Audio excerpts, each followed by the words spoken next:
we're at the top of the table over in League One. That's right, as Birmingham look set to play Championship football once again next season. But who will join them next season in the second tier? We'll take a look at that and much more next.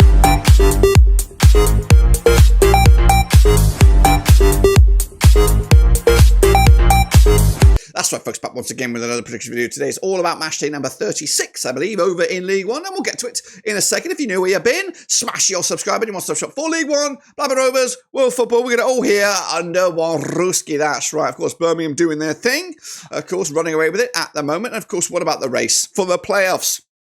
Oh, we'll get a closer look at all that more in a second. Big shout out to the members, big shout out to the patrons. What we're going to do now, though, is, of course, look forward to those next round of games, but have a quick sneak back at those last games that did take place this midweek in this double match week.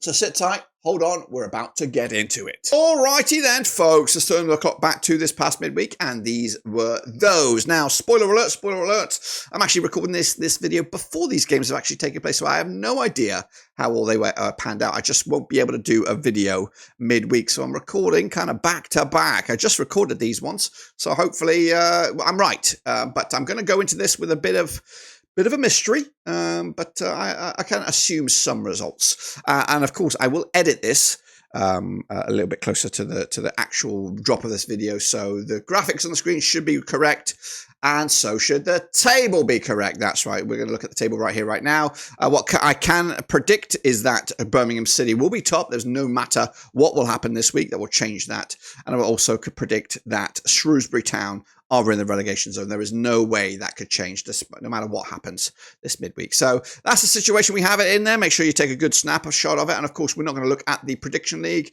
because, again, I cannot do that right now. But we'll bring you back up to date when I can do. So just keep doing your ting. Everything will be in place for you to do that.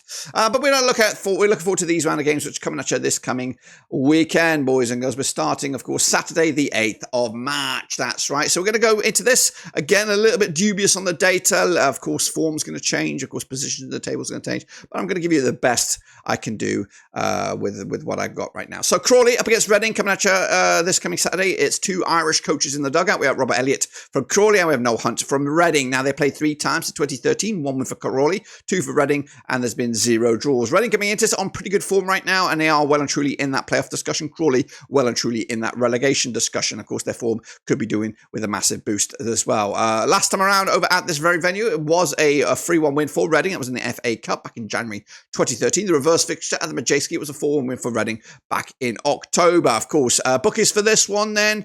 Crawley actually fancied coming into this one as of recording, but for me, I don't really think that's the case. I'm going to back Reading right now. They are proving me wrong with Noel Hunt in the helm. 1-0 winners, Reading taking it to the house, and could be, especially with what went on midweek, could be in those playoff discussions, and realistically so. Stockport County gets Charlton coming at you at Edgeley Park. David Challoner's boys are in the mixer there, sitting pretty in there about the playoffs. Up against Charlton and Nathan Jones also doing the ting as well. Both sides are in incredible form coming into this, and they played each other 10 times since 1997. 3 wins Stockport, 5 wins Charlton, 2 draws between the two sides. Last time around in the league at this very venue, you got to go back to December 2009. It was a 2-1 win for Charlton in League One. The reverse fixture this season was a 1-1 draw at the Valley. That's right.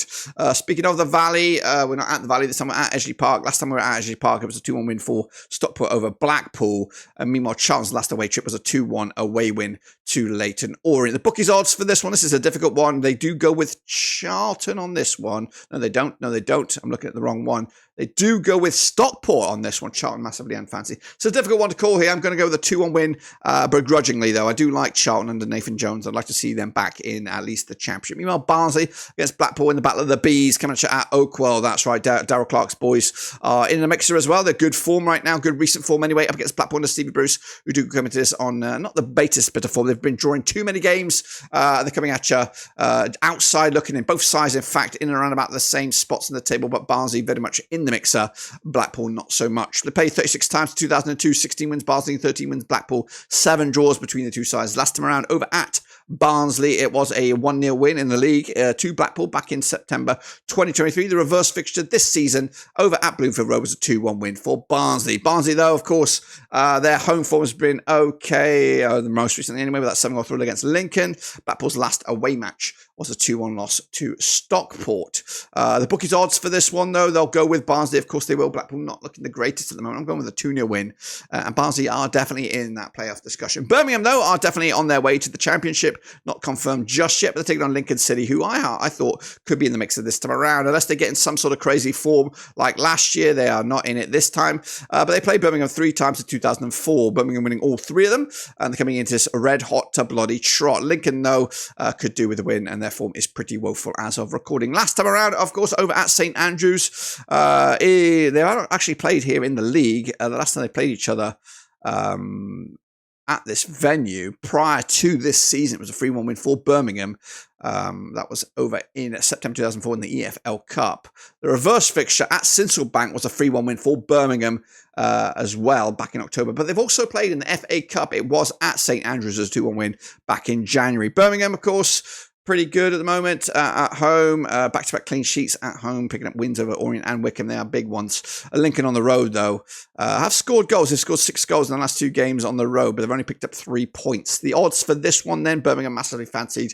We're not even going to go there. 3-1 winners, Birmingham taking it to the house. Bristol Rovers, they're taking on Huddersfield. Of course, not the greatest form for them, but still in and around about the playoffs discussion. Bristol Rovers could be about to get sucked into that relegation discussion. We'll see about that. Of course, Ignal Cadwan's boys taking on Michael Duff in the dugout. They played 11 times in 2003. 2 wins Bristol Rovers, 6 wins Huddersfield. There's been 3 draws between the two sides. Last time around at this very venue, it was a 1-0 win for Huddersfield back in March 2011. The reverse fixture at the John Smiths, Kirklees, McAlpine, it was a 3-1 win for Huddersfield back in October. So back-to-back wins for Huddersfield. They've scored 4 goals against them without return, or actually with 1 goal scored the other way. Bristol Rovers' last home match was actually a long time ago. Actually, they did lose the last match, a 3-2 loss to Rotherham. Last time for Huddersfield on the road, 2-1 winners over Stevenage. They need this win if they realistically want to get into that top 2 discussion. I think they are fading dramatically, but the bookies still believe in them on this one. I'm going with a 0-0 draw, which probably pushes them more into a playoff discussion than anything else. Meanwhile, Burton up against Bolton over at Pirelli. Burton under Gary Bowyer. 58% form for them right now. At least just 1 defeat in the last 6, you would imagine. Up against Bolton under Stephen Schumacher. Just on the outside of the playoffs, but they could be well and truly in it by the time this video goes out. They played 12 times, these two sides, in 2015. 5 wins for Burton, 3 wins for Bolton. There's been 4 draws between the two sides. Last time around at the Pirelli, it was a 1-1 draw back in August 2023. The reverse fixture at Bolton was a 2-1 win for the Wanderers. Last time around, of course, for Burton at this very venue, it was a 1-1 draw against Mansfield. Bolton's last away match was a 0-0 draw at Wrexham. Their bookies odds for this one, I'll go with Bolton, but Burton are something else these days. I'm going to go with a 2-1 win for Bolton, begrudgingly. I'd like to see Burton get that win and get out of that drop zone, just purely for Gary Bowyer's sake. Exeter City up against Shrewsbury Town, of course. Exeter, their season's a bit of a write-off right now. They're not in or out. Up against Shrewsbury and Gareth Ainsworth are well and truly on their way out. They played 13 times in 2003, 4 wins apiece and 5 draws. Shrewsbury's form is pretty woeful. They're rock bottom as of right now. Exeter, of course, under Gavin Caldwell, are in around about the teens. We'll see, of course, when we come back to this video. Meanwhile, Exeter's last time around at this very venue was a 0-0 draw back in November 2023. The reverse fixture, a 2-0 win for Exeter back in October. In fact, Exeter are unbeaten against Shrewsbury over the last 4. They haven't conceded a goal against them in that last 4. Their last home match, Exeter, was a 1-1 draw against Northampton Town. Shrewsbury's last away match was a 3-1 loss to Peterborough. The odds for this one, Exeter should be fancied. Yes, they are. I'm going with a 2-0 win, unfortunately. Shrewsbury look like they're going to be running out of time here. The Orient are running out of time for their playoff push. They need to get back on track. They've not coming into this on the best bit of form. Up against Northampton Town under Kevin Nolan. Also not the greatest recent form. They played 27 times in 2003. 7 wins at Orient, 11 wins at Northampton. There's been 9 draws. Last time around, of course, for the Orient at this very venue was a 4-3 thriller for Leyton Orient at Brisbane Road back in February. The reverse fixture at Sixfields was a 1-0 win for Northampton back in October. Northampton Town's last away match was a 1-1 draw against Exeter City. Orient's last home match was a 2-1 loss to Charlton. Big week for them as well against struggling Rotherham. We'll see how that panned out as well. The Orient, of course, fancied for this one by the bookies. I'm going with them to bounce back and finally get the first home win in a long, long time. Peterborough against Wycombe coming at you over at Peterborough.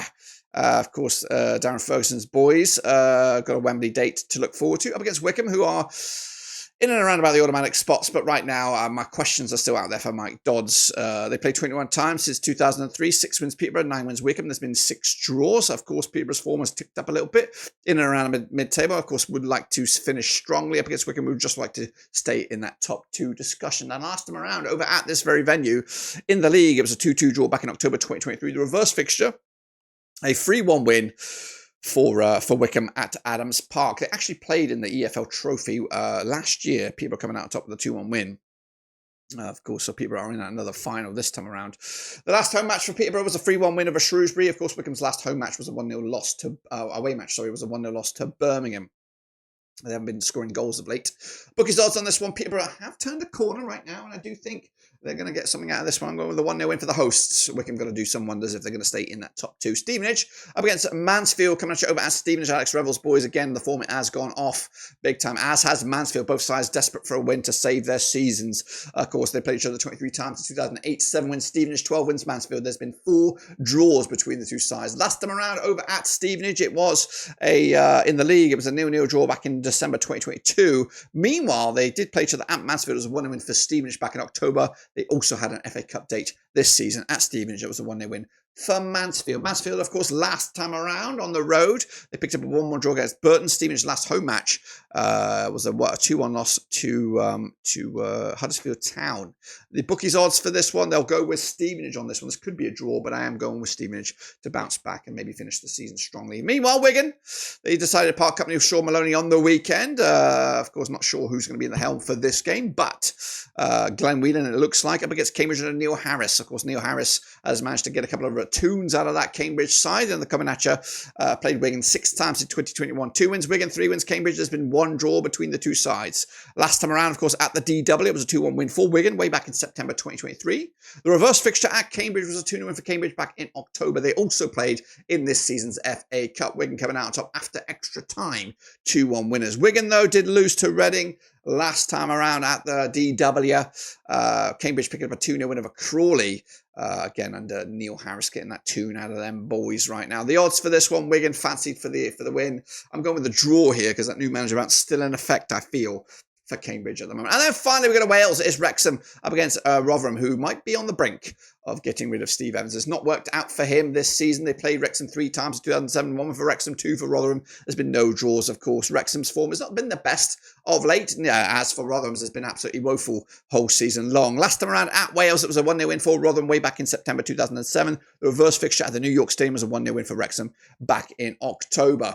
Wrexham, of course, home form has not been the best of late, losing to Peterborough in that trophy semi-final, picked up a draw against Bolton, hoping to bounce back here and fast. Meanwhile, of course, Rotherham's away form has been okay. They picked up a win, well, not okay really, they did pick up a win last time against Bristol Rovers on this one, so we'll see how they pan out this time around. The bookies odds for this one, Wrexham, of course, fancy to win here. I'm going with them to win as well, 3-1 winners in the end. And again, if I'm right, this table should look something like this.